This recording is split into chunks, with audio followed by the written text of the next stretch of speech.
బరాబర్ తీసుకుంటారు. క్షమాపణ చెప్పకుండా ఫైనల్ కలిగి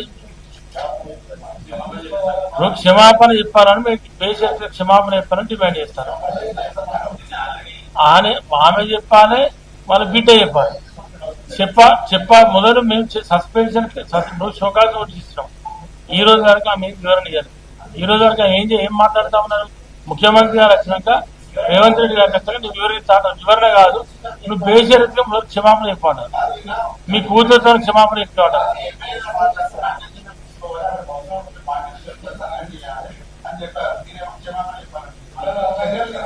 ఇప్పుడు మేము ఏమంటున్నాం అంటే, ఇప్పుడు మానవ మాత్రంగా ఎవరైనా కూడా ఫస్ట్ క్షమాపణ చెప్పాలనేది కనీస ధర్మం.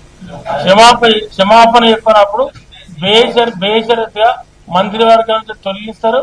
అవసరమైతే పార్టీకి సస్పెండ్ అన్ని జరుగుతాయి. ఇప్పుడు ఏదైతే ముఖ్యమంత్రి గారు ముఖ్యమంత్రి గారు ఏదైతే వారు మాట్లాడారో ఆ మాటలకు కరెక్ట్ వివరణ అనేది కరెక్ట్ లేకపోతే అది పార్టీ నిర్ణయం తీసుకుంటుంది, పార్టీ సస్పెన్షన్ చేస్తుంది, పార్టీ మంత్రివర్గం నుంచి కూడా తొలగిస్తుంది. అర్థమైందా? నేనేమంటున్నా, ఇప్పుడు వాళ్ళు వాళ్ళు విలేకరు గారికి మేము చెప్తే వారు మాట్లాడిన దాన్ని కూడా మేము సమర్థిస్తున్నాం. ఏదైతే మా సోదరులు ఎమ్మెల్యేలు మాట్లాడింది ఉన్నారో వాళ్ళు మాట్లాడిన దాన్ని కూడా మేము కంటిన్యూషన్ మాట్లాడుతున్నాం. ఎవరినైనా ఏం అడుగుతున్నాం? క్షమాపణ కోరుతా ఉన్నాం. వారు ఇచ్చేటువంటి వివరణ సరిపోకుండా, వారు ఇచ్చే వివరణ మాకు సరిపోనప్పుడు పార్టీ పెద్దలు నిర్ణయం తీసుకొని అవసరమైతే దేనికైనా పార్టీ ముందుకు పోతాడు. దాన్ని సస్పెన్షన్ చేస్తుందా లేకపోతే మంత్రివర్గం తొలగిస్తా అనేది అది పార్టీ నిర్ణయం తీసుకుంటుంది. ఇప్పుడు మేం కాదు సాటిస్ఫై కావాల్సింది, మేము అడుగుతా ఉన్నాం. ఆమె ఒక మంత్రిగా అన్నాను ఒక నిమిషం, ఆమె తన ఇంట్లో కూడా మంత్రిగా ఉన్నారు కాబట్టి, తను ఈ రోజులో మంత్రిగా కొనసాగుతా ఉన్నారు కాబట్టి తను ఇచ్చేటువంటి వివరణతోనే పార్టీ పెద్దలు, ముఖ్యమంత్రి గారు కావచ్చు, ఏఐసిసి పెద్దలు కావచ్చు, ప్రభుత్వంలో పార్టీలో ఉన్నటువంటి పెద్దలు, మాకన్నా పెద్దలు, వారు ఆలోచన చేసి ఏం చేయాలనేది వాళ్ళు ఆలోచన చేస్తారు. మేము క్షమాపణ చెప్పాలని నేను అంటలేదు, సరిపోతాను. పార్టీ మేము అడుగుతున్నాం క్షమాపణ కూడా ఆమె చెప్పలేదు ఇప్పటి వరకు. ఇప్పుడు మేము అడిగేది కనీసం ఒక మంత్రి స్థాయిలో ఉండి అంత పెద్ద క్యాబినెట్ లో ఉన్నటువంటి వ్యక్తి ముఖ్యమంత్రి రేవంత్ రెడ్డి గారి అనుచిత వ్యాఖ్యలు చేసి ఇష్టం వచ్చినట్టు మాటలు మాట్లాడినా కూడా ఈ రోజు వరకు ఆమె కూతురు మాట్లాడితే కూడా మంత్రివర్గంలో ఉన్నటువంటి వ్యక్తి కూడా మా సోదరి మంత్రులు సమానం అని చెప్పి ముఖ్యమంత్రి గారు వరంగల్ మీటింగ్ లో చెప్పాడు. అటువంటి వ్యక్తి కూడా ఇప్పటి వరకు మా కూతురు మాట్లాడింది తప్పే, మేము దానికి నేను బాధపడుతున్నాను వాటి కూడా చెప్తలేదు కాబట్టి మేము క్షమాపణ కూడా నువ్వు చెప్పలేకపోయినా కాబట్టి పార్టీ దాని మీద ఆలోచన చేసి అవసరమైతే ఏ నిర్ణయం అయినా తీసుకుంటారు. రైట్. ఇప్పుడు టైం దగ్గరికి వచ్చింది అన్నమాట.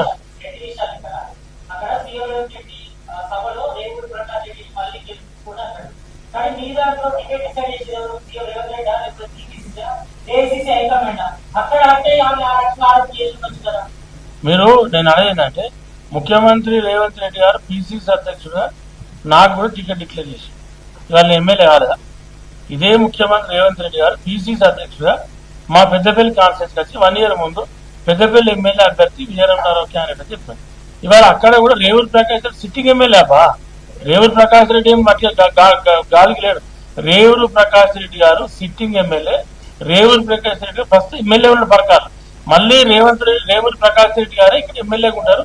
రేవూరు ప్రకాష్ రెడ్డి గారు ఇక్కడ ఎమ్మెల్యే కంటిన్యూ అవుతారు. మళ్ళీ కూడా తనే పోటీ చేస్తారని చెప్పారు. అంతే తప్ప అలా వేరేం చెప్పారు, కొత్తగా రాలేదు. ఇప్పుడున్న పరిస్థితి పాత్రికేయ సోదరులకు, ఎలక్ట్రానిక్ ప్రింటింగ్ మీడియా మిత్రులకు, తెలంగాణ రాష్ట్ర ప్రజలందరికీ పేరు పేరున నమస్కారం తెలియజేస్తూ, తెలంగాణ రాష్ట్రంలో కొట్టాడి తెచ్చుకున్న తెలంగాణ నియంత నిరంకుశ పాలనైంది. 10 సంవత్సరాల్లో తెలంగాణ ఆస్తుల్ని కొల్లగొడుతున్న తరుణంలో మరి ఆ నిరంకుశ పాలనకు చరమాంకం పలకడానికి ఆనాడు ఒక శక్తిగా పోరాడి మరి జైలు జీవితాలను కూడా అనుభవించి తెలంగాణ ప్రజల కష్టాలను తీర్చడానికి కేసీఆర్ ను ఒక్కరిని దింపే లక్ష్యంగా పనిచేసే మరి కాంగ్రెస్ పార్టీని అధికారంలో తెచ్చిందే మన ప్రియతమ నాయకులు ముఖ్యమంత్రి వర్యులు రేవంత్ రెడ్డి గారు. ఏనాడు ఒక్క క్షణం కూడా తీరిక తీసుకోకుండా ఆనాడు ప్రభుత్వంలో కాంగ్రెస్ పార్టీని ప్రభుత్వంలో నిలబెట్టే కృషితో పాటు ముఖ్యమంత్రిగా పగ్గాలు చేపట్టిన తర్వాత 2.5 సంవత్సరాల్లో తెలంగాణ రాష్ట్రాన్ని మరి అతి తక్కువ సమయంలో వారు చేసిన అప్పులకు మరి అసలు వడ్డీ కడుతూనే మరి సంక్షేమ పథకాలు, అభివృద్ధి కార్యక్రమాలు, ఎన్నో సాహసోపేతమైన నిర్ణయాలు తీసుకుంటూ ముందు సాగుతున్న పరిస్థితి తెలంగాణ రాష్ట్ర ప్రజలకు తెలుసు. ఇలాంటి తరుణంలో కాంగ్రెస్ ప్రభుత్వాన్ని విచ్ఛిన్నం చేయాలనో, రేవంత్ రెడ్డి గారి పాలనకు మరి అడ్డంకులు కల్పించాలనో ప్రతిపక్షాలు అహర్నిశలు శ్రమిస్తా ఉన్న పరిస్థితి కూడా చూస్తా ఉన్నాం. 10 సంవత్సరాలు విద్యార్థుల్ని కనీసం 10వ తరగతి పరీక్షలు కూడా నిర్వహించలేని, ఇంటర్మీడియట్ విద్యార్థుల ఫలితాలు సరిగా ఇవ్వక 27 మంది అమాయక విద్యార్థుల బలిదానాలకు కారకులైన వాళ్ళు, పరీక్ష లీకేజీ మీద లీకేజీలు పెట్టి ఎంసెట్ మన పరీక్షను కూడా నిర్వహించలేని అసమర్థులు మరి ఈనాడు రేవంత్ రెడ్డి గారి ప్రభుత్వం మీద, ప్రజాప్రభుత్వం మీద విరుచుపడతా ఉన్న పరిస్థితి చూస్తా ఉన్నాం. ఇలాంటి తరుణంలో జిల్లాకు ఒక సీనియర్ నాయకులుగా ఉన్న మరి కాంగ్రెస్ పార్టీ నాయకులు ముఖ్యమంత్రి గారిని ఎవరైతే ప్రతిపక్షమైన కేసీఆర్ కుటుంబ సభ్యులు టార్గెట్ గా పెట్టుకొని విమర్శిస్తున్న తరుణంలో మరి విత్ ఇన్ ది పార్టీ సొంత పార్టీ నాయకులు కూడా అక్కడక్కడ విమర్శలు చేయడం, ముఖ్యంగా కొండా సురేఖ గారి కూతురు సుస్మిత గారు సంస్కారహీనంగా మాట్లాడడం, ఇది సభ్య సమాజం, తెలంగాణ సమాజం మొత్తం మరి అసహించుకుంటున్న పరిస్థితి చూస్తా ఉన్నాం. రేవంత్ రెడ్డి గారు పరకాల బహిరంగ సభలో ఒక ముఖ్యమంత్రిగా ప్రభుత్వం చేపట్టిన అభివృద్ధి కార్యక్రమాల గురించి వివరించారు. అదేవిధంగా స్థానికంగా రేవూరు ప్రకాష్ రెడ్డి గారు 30 సంవత్సరాల సుదీర్ఘ అనుభవం ఉన్న ఒక నాయకుడిగా తను చేస్తున్న కృషి గురించి వివరించారు. అదేవిధంగా సిట్టింగ్ ఎమ్మెల్యే గురించి మరి మంచిగా చెప్తూ అక్కడ కార్యకర్తల్ని ఉత్తేజపరిచే విధంగా భవిష్యత్తులో కూడా నియోజకవర్గాలు పెరగబోతున్నాయి. దాదాపు 182 నియోజకవర్గాలు కాబోతా ఉన్నాయి తెలంగాణలో. అందులో 117 స్థానాలు కాంగ్రెస్ పార్టీ కైవసం చేసుకోబోతా ఉంది అనే లక్ష్యంతోనే రేవూరు ప్రకాష్ రెడ్డి గారిని కూడా భారీ మెజార్టీతో మళ్లీ గెలిపించాలని కోరడం జరిగింది. అందులో ఏం తప్పు ఉందండి? ఒకవేళ సుస్మిత గారు ఎప్పుడైనా ప్రజాక్షేత్రంలో కష్టపడుతున్న వ్యక్తి, ప్రజాక్షేత్రంలో ప్రజా సమస్యల గురించి ఏనాడైనా మాట్లాడిన వ్యక్తి, ఎప్పుడైనా ప్రజలతో మమేకమై ప్రజల్లో తిరుగుతున్న సంగతి చూసిరా? మరి ఏనాడు లేని వ్యక్తి మరి అకస్మాత్తుగా మరి రేవంత్ రెడ్డి గారి మీద టార్గెట్ చేసుకొని, వారి కుటుంబ సభ్యుల్ని టార్గెట్ చేసుకొని, రాజకీయాల్లో ఎలాంటి ప్రమేయం లేని కుటుంబ సభ్యుల్ని కూడా బాధితుల్ని చేస్తూ వారు మాట్లాడిన భాష సరైనది కాదు. అది సరైనది కాదు, తప్పు జరిగిందని చెప్పాల్సిన మరి తల్లిదండ్రులు మరి 2 రోజులు మౌనంగా ఉండి నోటీస్ ఇచ్చిన తర్వాత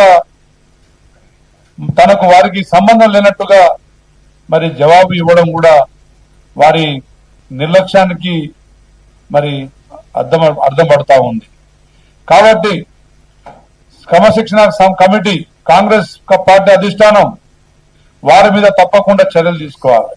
ఎందుకంటే 146 సంవత్సరాల చరిత్ర గల కాంగ్రెస్ పార్టీలో ఎన్నో ఒడిదొడుగులు చూసిన కాంగ్రెస్ పార్టీలో మరి సుదీర్ఘ అనుభవం ఉన్న కొండా సురేఖ గారు మరి రాబోయే తరానికి ఆదర్శంగా నిలవాల్సిన వాళ్ళు తన కుటుంబ సభ్యులే అసభ్యకరంగా మరి ఏకవచనంతో మాట్లాడుతుంటే వారికి బుద్ధి చెప్పాల్సి పోయి పైనుంచి సమర్థించడం అనేది వారు ఇండైరెక్ట్ గానో డైరెక్ట్ గానో ప్రతిపక్షాలకు మరి సమర్థిస్తున్నట్టే మేము భావిస్తా ఉన్నాం.